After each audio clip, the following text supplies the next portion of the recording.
YP math classes में मैं यशपाल सिंह आपका स्वागत करता हूं। देखिए, आज हम पढ़ रहे हैं आपकी कक्षा 10 की प्रश्नावली 6.3 और 6.3 के प्रश्न संख्या 6 पर पहुंच चुके हैं, जिसमें आपके सामने ये चित्र दिया हुआ है और इस चित्र में कहा है कि इतनी सी बात दी है कि त्रिभुज एबी सर्वांग सम है त्रिभुज एसीडी की। एबी ये त्रिभुज है जो सर्वांग सम है एसीडी की। तो हमें सिद्ध करना है या दर्शाना है कि एडी ये ऊपर वाला त्रिभुज समरूप है त्रिभुज एबीसी की। देखिएगा, ये बात सिद्ध करनी है। तो ये दोनों त्रिभुज समरूप हो जाएंगे यदि समरूपता कसौटी का कोई भी नियम लगा करके लग जाए। 4 नियम है, इनमें से कोई भी एक नियम लग जाए तो ये समरूप हो जाएंगे।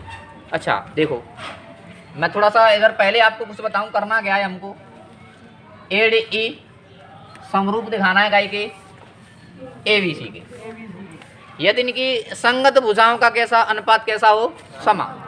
देखो एक मिनट, ये देखो एडी ऊपर वाला त्रिभुज है और एबीसी बड़ा वाला त्रिभुज है। मैं कहूँ इसकी भुजा एडी, इस त्रिभुज की भुजा एडी और बड़े वाले त्रिभुज की भुजा एबी बराबर क्या मिल जाए, इस त्रिभुज की भुजा एई और इस त्रिभुज की भुजा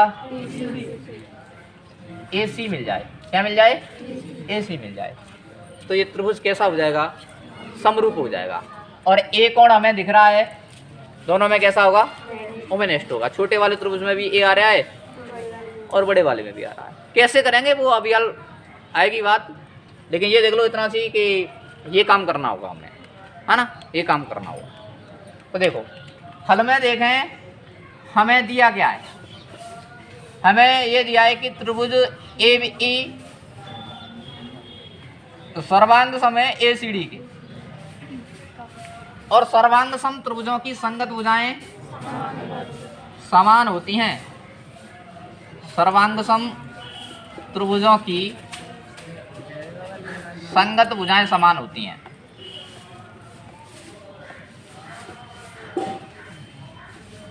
सर्वांग सम त्रिभुजों की संगत भुजाएं समान होती है। तो मैं कहूं, देखो ए तो ये रहा, ए ये बना दिया है मैंने, और एक रह रहा है एसी। तो इसकी भुजा एबी बराबर होगी गाएगी इसकी भुजा एसी की, ठीक है। और होने को तो इसकी भुजा बी भी बराबर होगी गाएगी सीडी के। लेकिन हमें मैंने जो लिखा ना, तो ये यही भुजा है तो ज़्यादा बेहतर रहेगा। तो इस त्रिभुज की भुजा कौन सी, एडी, कौन से वाले की, इस त्रिभुज की भुजा एडी बराबर होगी काय के एई के बराबर होगी कि नहीं होगी, बराबर है ना। एबी के बराबर तो एसी होगी, और यहाँ त्रिभुज की भुजा एडी और इस त्रिभुज की भुजा एई के बराबर होगी। अब देखिएगा, एसी इधर गुणांक में, इधर आएगा तो काय में आ जाएगा, भाग में। यहाँ क्या बचेगा, समीकरण नंबर 1 हो जाएगा। एडी एई इधर गुणांक में, इधर भाग में आ जाएगा। यहाँ क्या बचेगा, 1। समीकरण नंबर क्या हो जाएगा, 2 हो जाएगा। तो 1 व 2 से समीकरण 1 व 2 से इनका RHS का मान 1 है, इसके भी RHS का मान कितना है। तो ये दोनों बातें आपस में बराबर हैं, तो LHS भी कैसा होगा, बराबर होगा। AB अपॉन एसी बराबर एडी अपॉन एई, ठीक है। देखना जो लाना चाह रहा था मैं वही आया या नहीं आया, अभी नहीं आया, अभी नहीं आया ना। तो क्या करेंगे फिर, इनका वज्र गुणा, एबी का गुणा करेंगे कैसे, एई से हो जाएगा। एबी का गुणा कैसे होगा, एई से, और एसी का गुणा कैसे होगा, एडी से। अब उसी के हिसाब से व्यवस्थित करो जिस बात की हमें जरूरत है। एडी अपॉन एबी करना है। देखिएगा एडी इधर है, एबी इधर गुणांक के रूप में, उधर जाएगा तो क्या में पहुंच जाएगा, भाग में। यहाँ क्या बचेगा, फिर क्या बचेगा, यहाँ एई, और इधर से क्या आ जाएगा, एसी आ जाएगा। आ गया कि नहीं आ गया। अब ए कोण छोटे वाले त्रिभुज दोनों त्रिभुजों में आ रहा है, तो कोण ए बराबर कोण क्या हो जाएगा, ए कैसा है, ओवेनिस्ट। इस बात को चित्र पर अप्लाई करो। ए की ए ई अपॉन ए सी, ए ई छोटे वाले त्रिभुज की भुजा अपॉन ए सी बड़े वाले त्रिभुज की भुजा, ए डी छोटे वाले त्रिभुज की भुजा, ए बी बड़े वाले त्रिभुज की भुजाओं का अनुपात कैसा है? समान। और उनको अंतर्विष्ट करने वाला कोण ए कैसा है? समान। तो कौन सी समरूपता लगेगी? एस ए एस समरूपता से। एस ए एस दोनों त्रिभुज कैसे हो जाएंगे? समरूप। एड ई समरूप त्रिभुज A B, A D E है सॉरी, ए बी। अच्छा ये चेक कर लो सही लिखा है या नहीं। यहाँ से ए ई अपॉन ए सी, ए ई पहले तीसरे पर है तो ए सी भी कौन से पर होना चाहिए? पहले तीसरे पर। ए डी पहले दूसरे पर है, ए बी पहले दूसरे पर। ए के बराबर ए है तो ए के बराबर ए पहले पर तो इधर भी पहले पर। इते सिद्धम। बात समझ में आई? लिखो। हाँ जी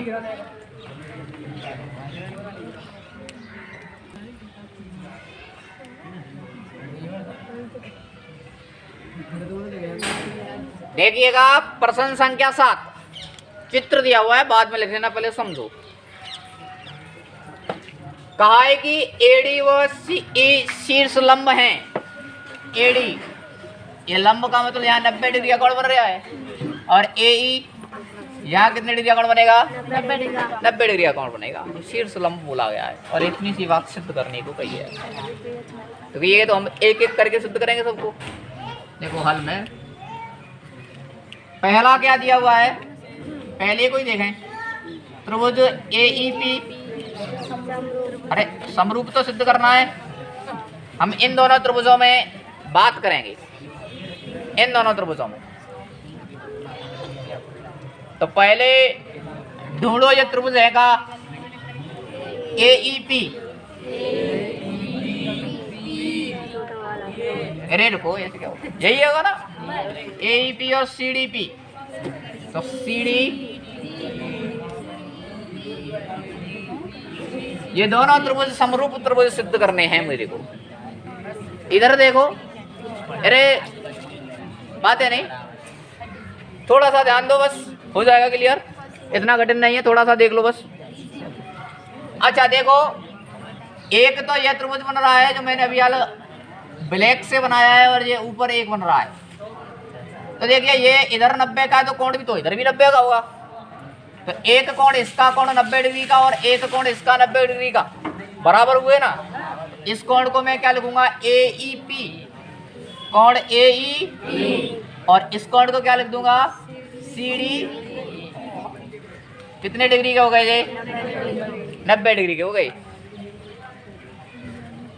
इधर देखो आगे, ये कितने के हो गए? अच्छा एक ये मैंने एक दिन चर्चा की थी आपसे, जब दो रेखाएं एक दूसरे को प्रतिच्छेद करें तो उनके विपरीत और बने कोण शीर्षाभिमुख कोण कहलाते हैं। कौन से कोण कहलाते हैं? तो इस कोण को क्या नाम दूं मैं? A P E. A P E बराबर, और इस कोण को क्या नाम दूंगा? C D, C P, C P D. ये कैसे कोण हो गए? शीर्षाभिमुख कोण हो गए। तो कौन सी समरूपता लग जाएगी यहाँ? ए समरूपता से। ए समरूपता से दोनों त्रिभुज कैसे हो जाएंगे? समरूप हो जाएंगे। ए ई पी समरूप त्रिभुज सी डी। अच्छा ये लिखने के बाद में एक बार चेक भी कर लिया करो। जैसे यहाँ ई के संगत कौन सा कोण बराबर है? डी। तो ई दूसरे पर आ रहा है तो डी भी कौन से पर आएगा? दूसरे पर। पी के संगत कौन है? पी। पी तीसरे पर तो पी भी सही लिखा है ना। एक बार चेक करना जरूरी है, वैसे सही लिखेंगे फिर भी चेक करना जरूरी हो जाएगा। अब देखिएगा दूसरी बात क्या सिद्ध करनी है हमें। दूसरी बात करनी है कि त्रिभुज ए बी डी व त्रिभुज सी बी ई। तो क्या करेंगे कि हम ए बी डी और सी बी ई को क्या करेंगे? ढूंढेंगे चित्र में कहाँ है। तो ए बी डी देखिएगा, ए बी डी ये बड़ो सो है ना। और सी बी ई कहाँ है? C B. अच्छा एक तो ये त्रिभुज और एक अच्छा गौर करना, इस त्रिभुज में कौन सा कोण 90 का होगा? मैं डायरेक्ट लिख दूं कि कोण डी। और इस वाले त्रिभुज में कौन सा कोण 90 का होगा? ई। ये दोनों कैसे हैं? अच्छा और क्या बात बराबर है? देखिएगा, इस त्रिभुज में भी बी आ रहा है और इस त्रिभुज में भी बी आ रहा है, तो कोण बी बराबर कोण बी कैसा हो जाएगा? उभयनिष्ठ। तो कौन सी समरूपता? ए समरूपता से दोनों त्रिभुज कैसे हो जाएंगे?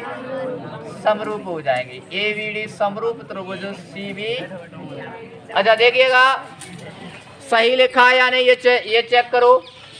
तो डी के बराबर कौन है? ई। डी तीसरे पर तो ई भी तीसरे पर है। बी के बराबर बी, बी दूसरे पर तो बी भी यहाँ दूसरे पर है। अब देखिएगा तीसरी बात हमें क्या सिद्ध करनी है? तीसरी करनी है कि त्रिभुज ए ई पी व त्रिभुज A D B. A E P ढूंढो, ए ई पी ये और A B D. A B ये छोटा वाला और बड़ा वाला है ना। देखिए यहाँ पूरे प्रश्न में यही बात देखने को मिल रही है कि ये कोण यहाँ कितने का होगा और यहाँ ये कोण 90 का होगा। तो मैं डायरेक्ट ये लिख दूं कि कोण ई बराबर कोण डी कितने का है? 90। दो ही बातें ढूंढ रही हैं, एक तो कोण 90 का और एक क्या हो रहा होगा? उभयनिष्ठ हो रहा होगा। तो इसमें कौन उभयनिष्ठ है? ए। कोण ए बराबर क्या हो जाएगा? कोण ए कैसा? उभयनिष्ठ। तो कौन सी समरूपता? बिल्कुल सिंपल सी कहानी है ना। ए समरूपता से दोनों त्रिभुज कैसे हो जाएंगे? ए ई पी समरूप त्रिभुज। चेक करते चलना है। ई के संगत डी, ई दूसरे पर तो डी भी दूसरे पर आएगा। ए के संगत ए पहले पर तो ए भी पहले पर आएगा। एक और बच रहा है, वो भी कुछ इस प्रकार से ही होगा। देखिएगा कौन सा बच रहा है? 14, जिसका नाम क्या है कि त्रिभुज पीडीसी। वह त्रिभुज बीईसी। तो ढूंढो पीडीसी कहाँ है? पीडीसी ये मिल गया। अब तक कहाँ हुए आता जी? अच्छा बीईसी कहाँ है?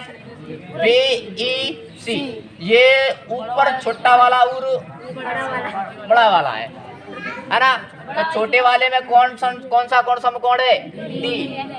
और बड़े वाले में ई। और कौन सा कोण उभयनिष्ठ हो रहा है? सी। तो कोण सी बराबर कोण सी कैसा है? ये उभयनिष्ठ। और ये कितने डिग्री का कोण बन गया? तो कौन सी समरूपता? ए समरूपता से दोनों त्रिभुज कैसे होंगे?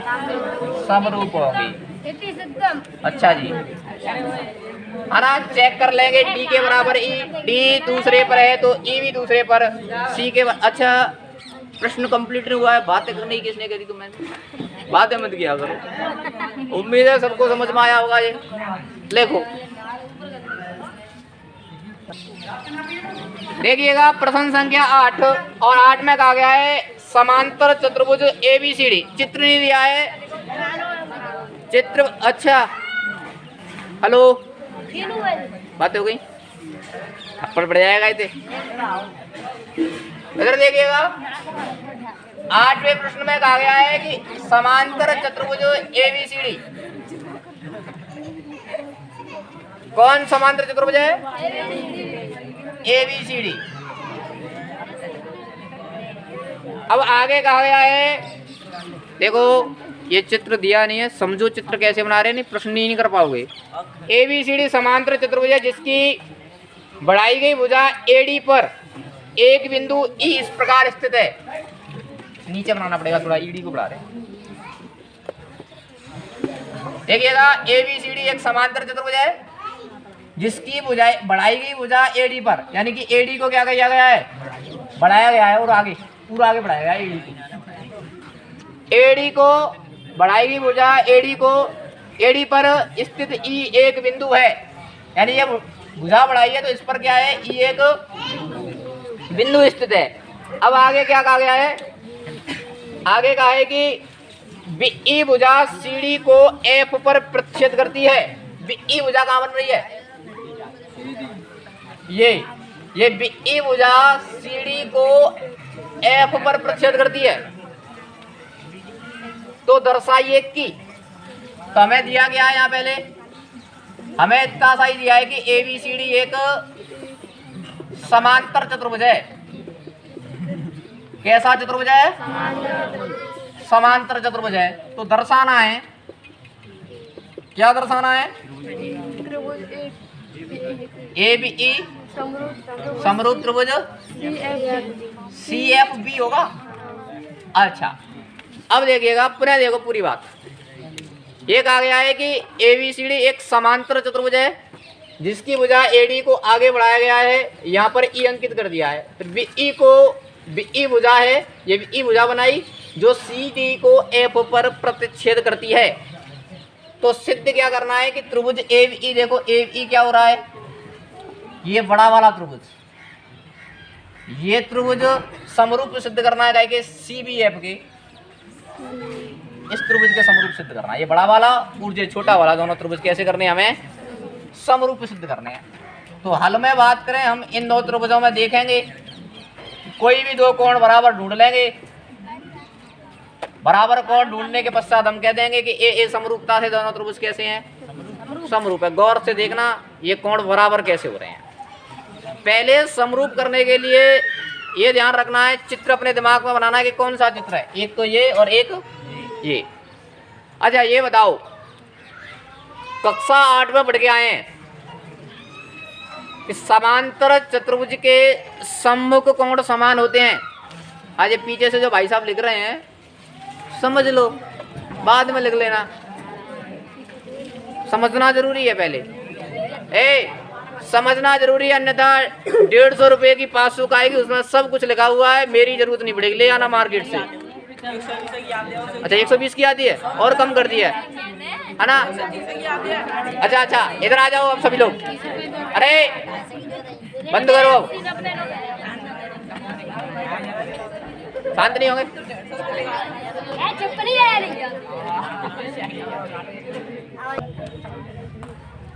देखिएगा, कक्षा 8वीं में पढ़ के आएंगे समांतर चतुर्भुज के सम्मुख कोण कैसे होते हैं? समान होते हैं। समांतर चतुर्भुज के सम्मुख कोण कैसे होते हैं? समान। तो ये A कोण किसके बराबर होगा? क्योंकि ABCD एक समांतर चतुर्भुज है। अब A कोण तो हो गया बड़े वाले चतुर्भुज का और C कोण हो गया छोटे वाले का। तो मैं कह सकता हूँ कि A बराबर क्या होगा?